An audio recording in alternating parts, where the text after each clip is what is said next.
Hello बच्चों, चलिए प्रश्न को पढ़ते हैं। कठोर जल को परिभाषित कीजिए। हमें बताना है कि कठोर जल क्या होता है, किस तरीके से कठोर जल को परिभाषित किया जाएगा। सबसे पहले मुख्य अवधारणा लिखेंगे और मुख्य अवधारणा में हम लिखेंगे कठोर जल की परिभाषा। कठोर जल की परिभाषा, ठीक है। तो हम जानते हैं कि जल जो होता है वो कठोर कब होता है, जब जल साबुन या अपमार्जक के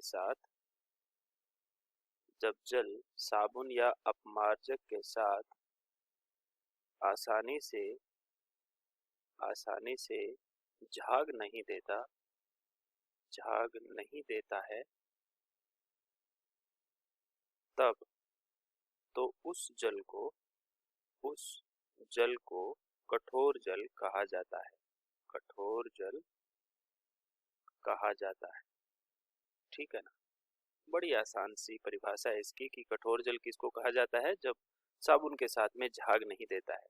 तो ये जो जल की कठोरता होती है ये दो तरह की होती है। कठोर जल जो होता है वो कठोरता दो तरह की होती है। पहली होती है स्थायी कठोरता और दूसरी होती है अस्थायी कठोरता। तो कठोरता का कारण क्या होता है? कठोरता का कारण होता है कि जल में जो घुलनशील आयन होते हैं, कैल्शियम और मैग्नीशियम, इनके कुछ लवण होते हैं, जैसे क्लोराइड लवण या सल्फेट लवण अगर उपस्थित है जल के अंदर, क्लोराइड या सल्फेट लवण उपस्थित है तो वो स्थायी कठोरता कहलाती है। और अगर कैल्शियम और मैग्नीशियम के बाइकार्बोनेट लवण उपस्थित हैं तो उसको अस्थायी कठोरता कहा जाता है, ठीक है। तो जो कठोरता होती है अस्थायी कठोरता, इसको साधारण विधियों से हम दूर कर सकते हैं, जैसे उबाल कर, आश्वित करके।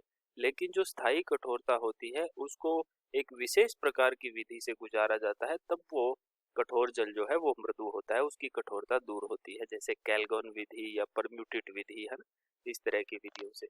तो कठोर जल की परिभाषा हो जाती है कि जो साबुन के साथ में झाग नहीं देता वो कठोर जल होता है, और जो साबुन के साथ में झाग दे देता है आसानी से वो मृदु जल कहलाता है, ठीक।